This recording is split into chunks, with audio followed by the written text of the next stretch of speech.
Her fingers curled weakly around his wrist. I felt you, even when I was almost gone. He squeezed gently. I wasn't going anywhere. Mira sighed in relief. She's recovering. It's going to be a long healing cycle, but she's going to live. Kai brushed a tendril of hair from Rila's face. You're safe now. I promise. Tears rolled down her lavender cheeks. For the first time in months, she whispered, I believe that. The aftermath healing the heart and body. Rila remained in the vet clinic for several weeks. Mira monitored her constantly, adjusting medicines and using thermal pads to stabilize her internal glow. Kai brought her food, blankets, and news from around the colony. They talked for hours. She told him stories of her homeworld. Floating cities made of living coral metal, forests that glowed with psychic resonance, oceans that sang at night. He told her about Earth, storms, forests, cities, music. One night, while he tightened a faulty heating lamp above her cot, Rila spoke softly. You've stayed with me every night. Why? Kai hesitated. I don't know, he said honestly. I just feel connected to you. Like I need to make sure you're okay. Her eyes softened. Where I come from, bonds are formed by energy threads. But you humans don't have those. So, how do you know who you belong with? Kai swallowed. Sometimes, you just feel it. Here. He touched his chest. Rila blinked. A heart bond. Yeah. Something like that. She reached up, touching Kai's cheek with trembling fingers. I think, she whispered, you may be the first heart bond I've ever made. Kai's chest tightened. He covered her hand with his. You're not alone anymore. The return of the Vescary. Trouble comes back. But peace never lasts long. One morning a deep hum filled the air. Mira looked outside. Kai, we've got visitors. Dozens of Vescary soldiers surrounded the clinic. Their commander stepped forward. Tall, stern, cold-eyed. We are here for the runaway subject, he announced. Return her immediately. Kai stood in front of Rila's room. She's not a subject. She's a person. She is infected with experimental biotech and must be reclaimed. Mira snorted. You dumped her outside like trash. She owes you nothing. It is not your decision, the commander replied. Move aside. Rila stepped out from behind Kai, still weak but standing tall. No, she said quietly. I will not return. The Vescary commander narrowed his eyes. Your procedure was unauthorized. Your survival was not intended. The parasite was removed, Mira snapped. She's healthy. The commander's expression hardened. The parasite was a prototype meant for Vescary evolution. Its removal is a crime. Kai muttered, seriously? You leave her to die and now she's a criminal. Rila lifted her chin. I choose my own fate. The commander raised a weapon. Kai immediately stepped in front of her. You want her, he said coldly. You go through me. Mira stepped beside him. And me. And every creature in my care that has claws, teeth, venom, or wings. Behind her the barn doors rattled. Dozens of Myra's enhanced animals lined up. Drakehounds, steel-feathered hawks, horned desert crawlers. All growling, hissing, glaring. The commander hesitated. Rila placed a hand on Kai's back and stepped forward. Her skin brightened with inner light. Vescary energy gathering. I am no longer your experiment, she declared. This world saved me. These people saved me. And I will not go with you. A pulse of bioluminescent energy radiated from her. Harmless but incredibly bright, a sign of full neural recovery. The soldiers lowered their weapons. The commander stepped back. Very well, he said at last. Your choice is made. The Vescary withdrew. Rila collapsed into Kai's arms, shaking. You did it, he whispered. You stood up to them. I only could, because you stood with me, she murmured. Ending. A new life worth living. Months later, Rila had fully recovered. She chose to stay in the colony, assisting Mira as a technician and eventually as a full partner in the clinic. She used her knowledge to heal alien creatures, mix medicines, and adapt treatments with skill no human doctor had.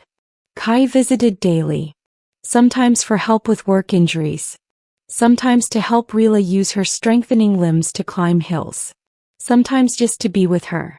One evening they sat on the clinic roof beneath the shifting nebulous sky. Rila leaned against him, glowing softly. "I owe you my life," she whispered. Kai shook his head. "No. You survived because you fought. I just carried you." She touched his chest over his heart. "But your carrying me gave me hope." He took her hand gently. "What will you do now?" he asked. He smiled. A beautiful, peaceful smile. "Live," she murmured. "Maybe live beside you." Kai's heart skipped. "I'd like that," he whispered.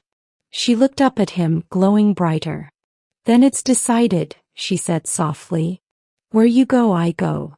He pulled her close and she nestled against him, alive, safe, free. The alien doctors gave up on her. But a vet, and a human with a stubborn heart, brought her back to life. No. She wasn't just surviving. She was home. Human followed the screams, found an alien girl being grilled by tribal aliens. The storm began its rage just as Lieutenant Aaron Vale set foot onto the violet grass ridge. Cold needles of rain, thick oily drops unique to the planet E9 Dathura, slapped against his helmet's visor as his boots sank into the sponge-like mud. Dathura's twin moons cast fractured reflections across the wetlands, making every puddle shimmer like a disturbed portal. Aaron wiped his visor and cursed softly. His shuttle's crash forced him outside long before he could diagnose the damage. Now he was stranded, low on supplies and with no visual on his emergency beacon. But that wasn't the worst part. The worst part was the screaming. He'd heard it earlier, faint, almost lost to the storm, an echo cutting unnaturally through the environment. At first he assumed it was some native creature. But then came the second scream, sharper, clearly humanoid. The third carried panic. Someone was out there. Aaron, a trained Federation scout, was supposed to wait by the downed shuttle for rescue. But that scream gnawed at something deeper. Training be damned, someone needed help. He pushed through the tall violet grass, following the direction of that horrible sound. The fourth scream tore through the air like a blade. And he ran. Beginning, the smoke in the marsh. The storm began to ease as Aaron reached the edge of a broken marsh forest. Thick, spiraling trees dripping with blue sap bent over him like grotesque arches. He tapped his wrist console. No life signs detected within 30 meters. That meant the scream came from further in. He stepped forward, boots splashing into shallow, bioluminescent pools that glowed with each ripple. Strange amphibious insects hopped out of his path, croaking in mechanical-sounding bursts. Then he smelled it. Smoke. And something else. Something cooking. He crouched low, adjusting his visor's optical enhancement. Through the trees, flickers of orange light danced. Shadows moved, big ones. Many of them. Aaron crept forward until he reached a shallow ridge overlooking a clearing. And what he saw made his blood run cold. A group of tribal aliens, towering, muscular, their bodies painted with swirling white clay, circled a spit made of bone and carved wood. Spears and bone axes hung at their sides. Their faces were long and stretched, with tusks curving upward like hooked scythes. Over their fire, skewered above glowing coals, hung a small alien girl. Her skin was pale lavender, shimmering faintly even through soot. Her limbs were trembling from pain or exhaustion. A crude rope bound her wrists and ankles. She tried to scream again, but her voice cracked. One of the tribal aliens jabbed her leg with a hot iron. She choked on her cry. Aaron's breath hitched. It wasn't an animal. It was a child. Adrenaline surged. He scanned quickly. At least 12 tribesmen, all heavily built, many holding ceremonial weapons. The girl's species, Aaron didn't recognize. She looked young, fragile, maybe 10 years by human standards. Her silver hair clung to her face like wet threads. Then Aaron saw something else. She wasn't just being cooked. They were performing some kind of ritual. A massive stone idol stood behind her, carved into a monstrous face with hollow eyes, dripping with fresh blood. This was sacrifice. Aaron felt rage ignite in his chest.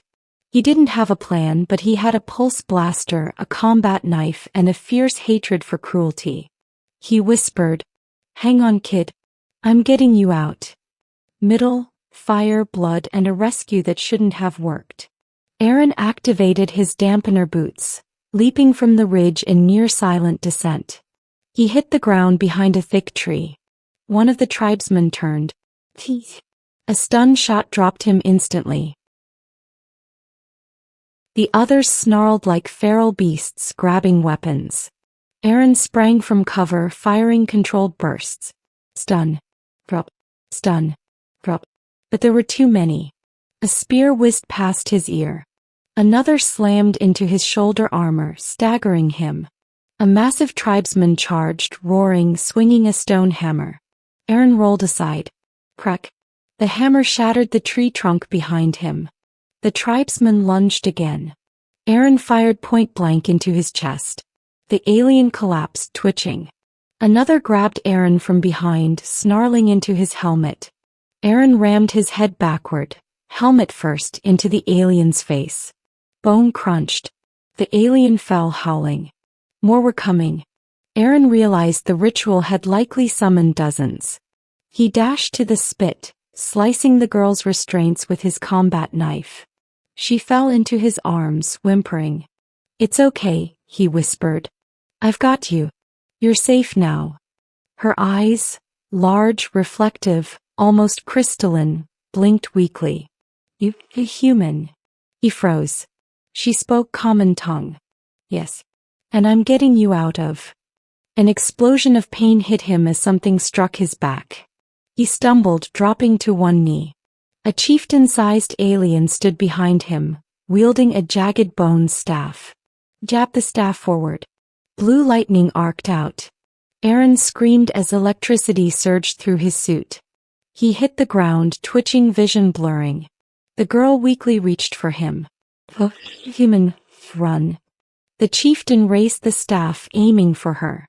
Aaron's vision tunneled. He forced his hand toward his belt, toward his emergency flare grenade. He didn't have strength to throw it, so he let the chieftain step closer. When the alien lifted its staff to crush his skull, Aaron pressed the grenade to its chest and activated it. Foom! A blast of white-hot magnesium erupted, engulfing the chieftain in blinding light. The tribesman shrieked, stumbling backward, eyes burning. Aaron scooped the girl into his arms and ran. His muscles screamed in protest. His lungs burned. But he ran. Through the marsh. Through the storm. Through the choking smoke. He ran until he collapsed behind a fallen log, gasping for breath. The girl lay beside him, trembling. Aaron tore off a piece of heat-resistant blanket from his pack and wrapped it gently around her seared body. She whispered, They wanted me for the sky maw, for the blood feast." Aaron brushed soot from her cheek. "You're okay now. I won't let them take you." Her crystalline eyes filled with tears. "You saved me. No one ever comes to help my kind." Aaron clenched his jaw. "What's your name?" "Luri," she whispered. "I'm Aaron. I'm going to get you home. I promise." The journey, a planet that hates outsiders. With the storm fading, strange night creatures began chirping, a haunting melodic chorus. Aaron carried Luri through the marsh, avoiding the tribal patrols searching for them. He could see torchlight flickering in the distance, dozens of them. "We need shelter," he whispered. Luri stirred weakly. "My village, east, 3 ridges from here." Aaron checked his visor. East was directly across a nest of razor vines. One scratch could slice a human open. He sighed. Of course. He cut through vines slowly, careful not to let them snap toward either of them. Luri watched him, eyes curious despite her pain. You fight different than my people. You risk yourself for strangers. He shrugged. Humans are stubborn that way. You could have run. But I didn't. Why? Aaron hesitated. Because someone once saved me. I pay that forward. Her small hand brushed his arm. Thank you. Hours passed as Aaron guided them across treacherous terrain. Acid pools, carnivorous plants, camouflaged predators. Luri knew the safe paths, whispering instructions between breaths. But the tribes weren't giving up. Their roars echoed behind them, hunting calls. They track by smell, Luri warned. Aaron froze. He carried her, he was soaked in her scent. Great, he muttered. Any ideas? She pointed weakly toward a bubbling mud geyser. There. It masks scent. Aaron stepped in. The mud was freezing. He smeared it over both of them, grimacing as the sludge sucked at his boots. They pressed onward, moving faster now. Finally, they reached the ridge overlooking a valley dotted with small crystalline huts.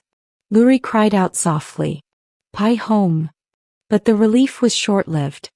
Massive bonfires were lit across the valley. Luri's breath hitched. No. Her entire village was under attack. Tribal warriors stormed through the homes, dragging Luri's people out. Beings identical to her, small, crystalline-eyed, delicate. Aaron's blood ran hot with fury. They're cleansing the valley, Luri whispered, voice cracking. Aaron crouched beside her. I won't let them take your people. But I'll need your help. She nodded, wiping her tears. I know the way to the heart crystal. It protects the village. If we awaken it, the invaders will flee. Good enough, Aaron said. Climax. The heart crystal awakens. They slipped through the shadows, avoiding patrols until they reached a towering crystalline spire at the center of the village. Luri was weak, so Aaron carried her up the spiral steps. Inside, a massive crystal floated, humming faintly. Luri reached out with trembling fingers. You must place me against it. My energy will wake it. Aaron lifted her gently. The moment her body touched the crystal, light exploded outward. Her eyes glowed.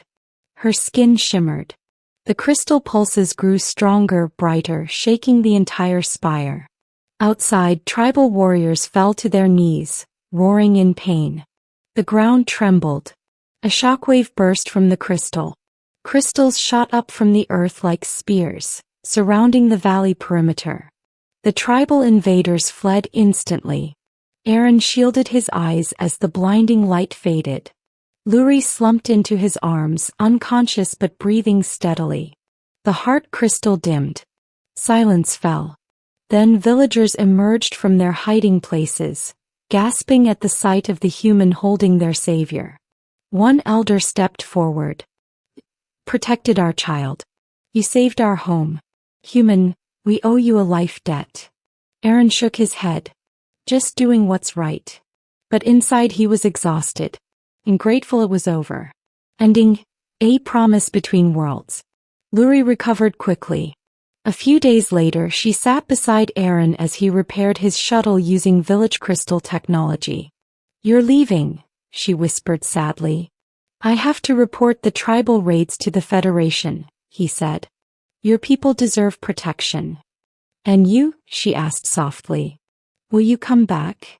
Aaron smiled gently. If you want me to. She hugged him tightly. I want you to. You're the first human I ever met. And you saved me from fire. You saved me from giving up, he replied. The elder approached. Human Aaron. Take this.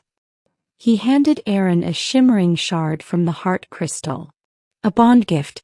It links our spirits. If ever trouble comes, we will hear your call. Aaron bowed respectfully. Thank you. Luri stepped back as Aaron entered the shuttle. Goodbye for now, he said. Goodbye, human Aaron, Luri whispered. Thank you for following my screams. The hatch closed. The engines roared. And as the shuttle rose into Dathura's sky, Aaron looked down at the small girl waving up at him.